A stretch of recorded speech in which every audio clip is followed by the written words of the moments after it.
Is to have such a passion for my country, and for me this is home. In Jamaica, a lot of people, they look at just like beach, sea, sand, but our mountains are something to behold. It's majestic up there, and it's a different type of peace. It's a different type of lifestyle completely. I could mention many different places that are amazing, but the one thing I do love about Jamaica as well is that you can find that relaxation, you can find that chill in your backyard. Apart from it being an incredibly beautiful country, an incredibly beautiful island, we have a wonderful, wonderful culture, wonderful, vibrant, colorful people. There is definitely a realness to Jamaica. There's definitely something that no matter what keeps you in touch with reality here. Why come to Jamaica? It all comes back down to Jamaica as a whole. The food, the music, the culture, the people, the climate. Come out and meet us, come out and experience what Jamaica has to offer.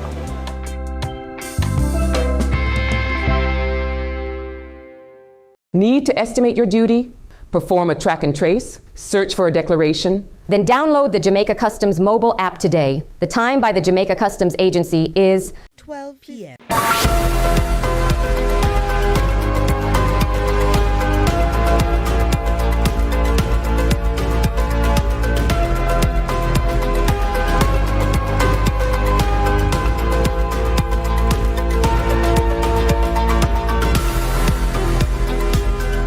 Thanks for joining us for CVM News at noon. It's Wednesday, January 14, 2026.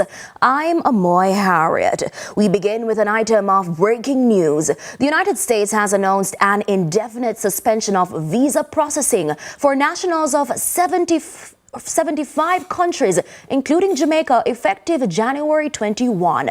Other countries affected include several Caribbean nations, parts of Africa, Asia, Europe, and South America, as well as Russia, Iran, and Somalia. The pause applies to all visa categories, though U.S. authorities have not yet outlined a timeline for review or resumption. The move is expected to have significant implications for travel, migration, education, and family reunification. Joining us to discuss this is Managing Director of Caribbean Immigrant Services, Erwin Clare. Good afternoon, Mr. Clare. Good afternoon. How significant a blow is this for Jamaica? It's a significant one, and it's cause for concern. You just outlined the categories of individuals who come under the microscope, and those are the individuals who largely are part of that whole family reunification portion. Many Jamaicans, when they migrate, they petition for their family members, notably parents, children, and spouses. And if there are certain criteria now being leveled on those individuals as to whether or not they will become public charges, meaning that they'll come into the United States and get involved in the public distribution of funds such as Medicaid, Medicare, or any Section 8 or any SNAP programs, any programs that are driven by public funding. And this has been something that has been on the horizon for some time. And now we see it being put in place. So, Mr. Clare, why do you think these measures have been implemented at a time like this? Well, there's no true rationale as to how this administration carries out its onslaught on migration to the United States.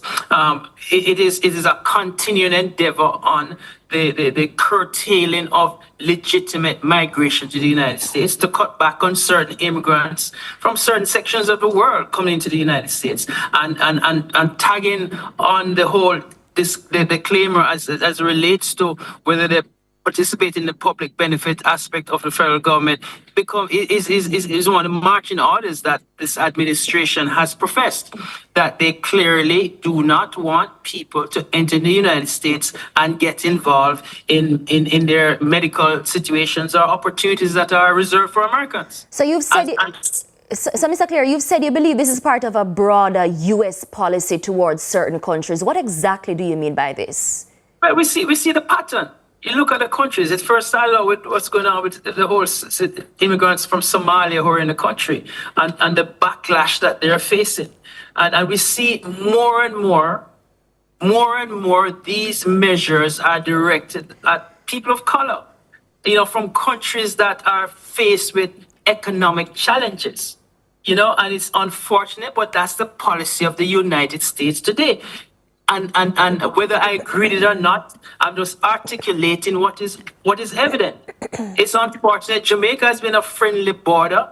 The Caribbean is a friendly border to the United States, and one would have believed that somehow there'd be a reprieve from our contributions to the nations over these years. But that is not the case, because the current situation now is intent on removing persons from the United States who are there unlawfully present and curtailing those coming in with the prospects of being on as a public charge. So what can our government do to, lobby on behalf of Jamaicans? Is there anything that our government can do? Well, relationship with the United States, I think, still remains favorable. We have seen that the Department of State, the Secretary of State has visited Jamaica. Jamaica has always been a friend of the United States, regardless whoever is in the White House. And I think that we do have leverages there to continue to maintain dialogue, engaging with the opportunities that exist. The Jamaican diaspora in the United States is a major contributor to the United States. And I think that bears something. I think you will see our congressional representatives stepping up to the fore. I think that Jamaica has demonstrated its potency as it relates to the whole Caribbeanism and how we present ourselves to the United States. Along those lines, I think that the continuation of conversations has to take place. And I think that we're in a good position. As to whether we roll back, we just have to wait and see. But this is a part of a larger global situation taking place as relates to immigration to the United States, and we're not just part of it. All right. Thank you so much, Mr. Clare. That was Erwin Clare, who's Managing Director of Caribbean Immigration or Immigrant Services. Thanks again, Mr. Clare. And of course, CVM will be tracking this story, and we'll have the latest later on in CVM News at 7. To other news now, the police, fraud squad and the Jamaica Customs have been brought in to investigate possible criminal offences at the University Hospital of the West Indies following a damning Auditor General report highlighting systematic procurement breaches.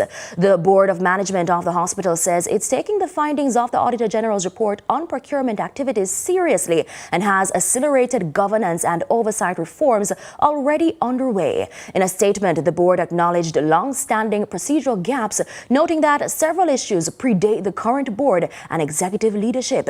It says it has directed a comprehensive review of procurement systems, instructed management to regularize or suspend affected arrangements, and reported specific matters to the Jamaica Constabulary Force, Fraud Squad, and Jamaica Customs. The board also approved 3 months leave for the CEO to facilitate independent reviews and appointed Eric Husing as acting CEO. It says hospital operations and patient care continue as normal while corrective measures proceed, and we'll have more on this later on in our interview segment in the newscast. Jamaicans for Justice, JFJ, is welcoming the JCF's procurement of 1,000 body-worn cameras, but says critical questions remain about how they will be used. JFJ is calling for firm commitments on deployment during planned police operations and stronger accountability measures to govern their use. JFJ welcomes the announcement of the procurement of the 1,000 body-worn cameras. What is unclear to us as an organization is a firm commitment by the police commissioner that a portion of those body cameras will actually be utilized in the planned operations, which contributed to some 47% of the fatalities that Jamaica recorded up to the first 7 months of 2025. And I think with that in mind, it's important that we enhance accountability. And it's time now for a break. Stay with us. Our live interview comes up next.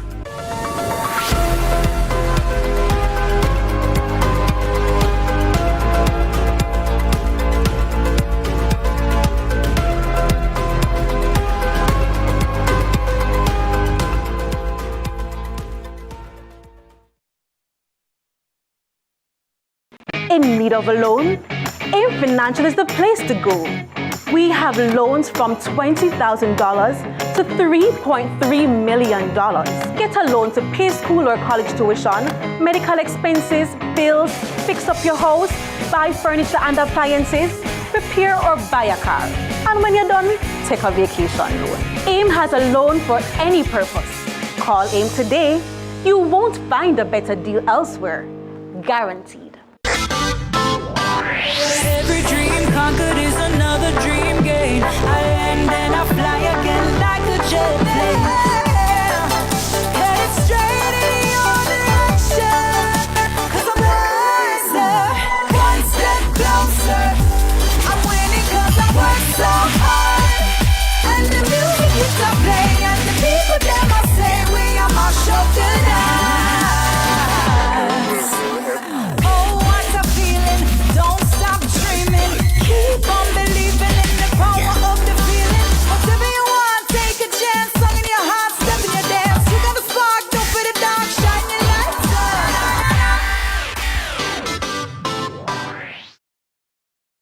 on. Tune in to Lead Story, weekdays at 6 p.m.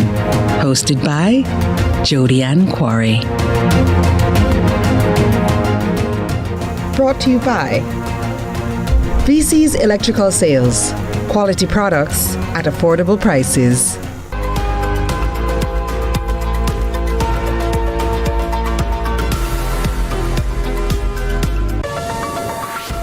Welcome back to CVM News at noon. Now, the Health Minister has announced the appointment of an institutional review committee to address the governance and accountability gaps highlighted by an Auditor General's report on the University Hospital of the West Indies. Now, the report was tabled in Parliament yesterday. The hospital has said in a statement that the report identifies long-standing issues that predate the current board and executive leadership and that reform is underway. Joining us to discuss this is Chairman of the Board of the hospital, Patrick Hilton. Good afternoon, Mr. Hilton. Good afternoon.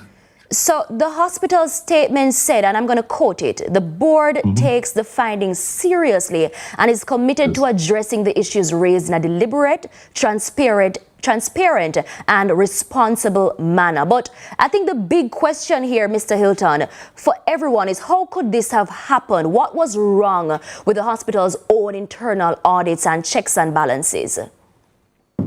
So when one looks at the facts over the period of time, and I'm referencing here the period under review, which is 2019 to 2025, right? What we see is an institution which had developed, to a large extent, some methodologies for carrying out procurement activities, many of which, well, on the face of it, and certainly by virtue of the findings, did not accord with what the standard operating procedures are for public sector entities, right?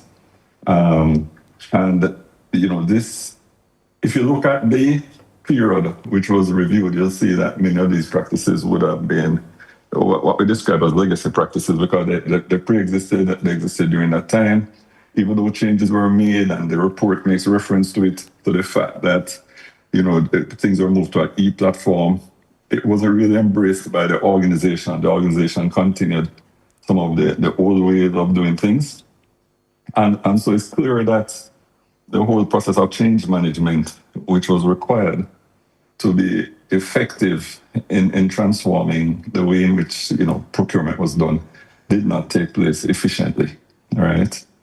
And, you know, that would account for some of the findings. I wouldn't say it would account for everything, okay, but would account for some of the findings. So, Mr. Hilton, the hospital said in its statement that the board had already started to implement reforms. Can you tell us briefly what specific actions have been taken?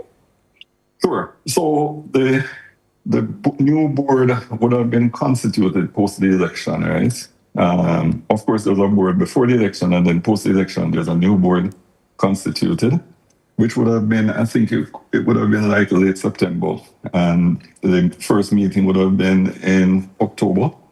And the board at that stage would have had sight of the draft Auditor General's report. Would not have been finalized then, but it would have given some insight into some of the issues.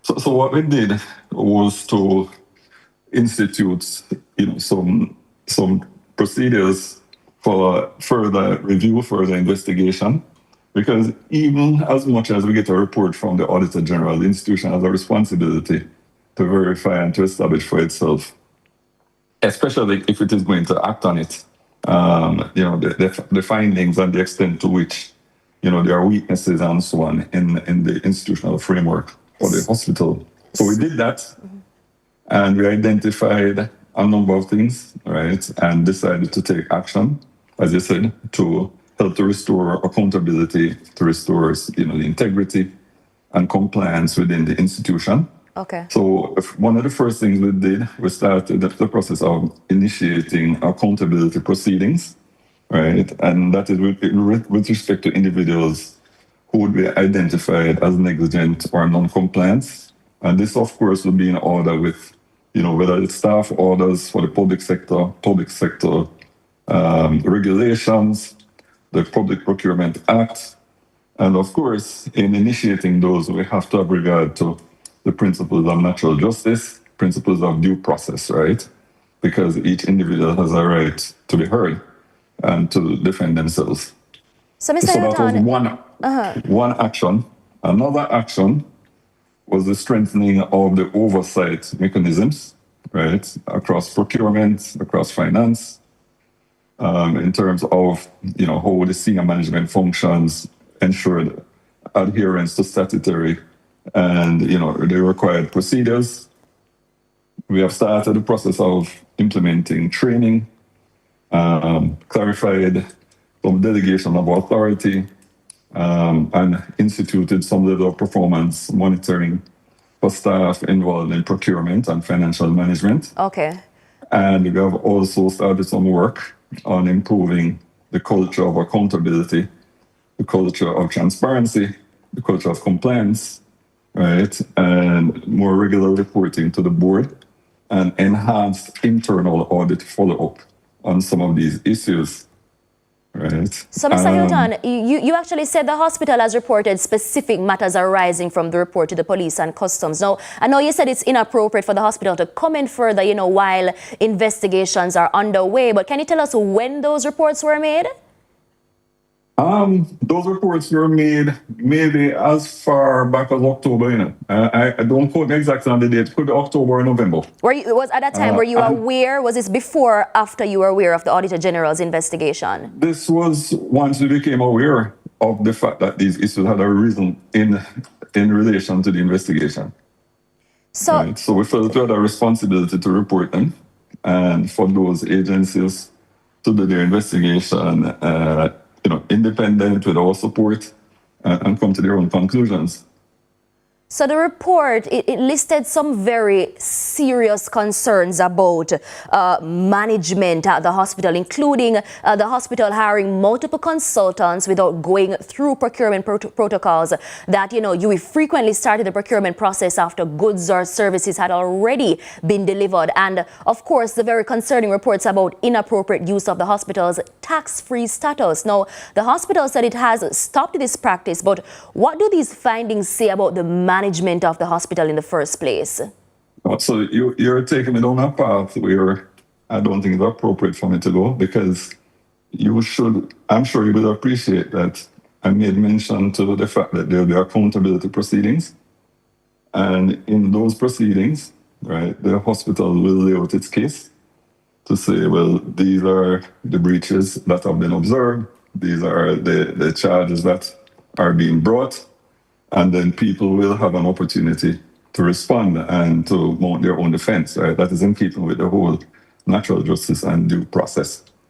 I, in my capacity, will have to sit in judgment, right, at the appropriate time of, the findings. And so it would not be appropriate for me to comment any further on, whether what it means in relation, because essentially what I'll be doing is casting judgment without the benefit of a hearing. Okay, so Mr. Hilton... So that's the constraint you have in these circumstances. Some might argue... What I am saying, and because I want to be very clear, is that we are committed, one, to to fixing the problem. 2, to ensuring that we future-proof the institution in terms of how it operates going forward so that this never happens again. And I would dare say, right, that we have the aspiration to use this, negative set of circumstances. Some people use the saying, don't waste the crisis, to make this institution exemplary in its procurement practices, right, going forward. So we're just about running out of time, but what exactly would you say you're hoping for or expecting from the Institutional Review Committee that was announced by the Health Minister? So I think it's a good initiative, and I think we'll give the opportunity to, clarify a number of things. One of the things, and we probably won't have enough time to go into it very quickly, is that the university hospital is a little bit of a hybrid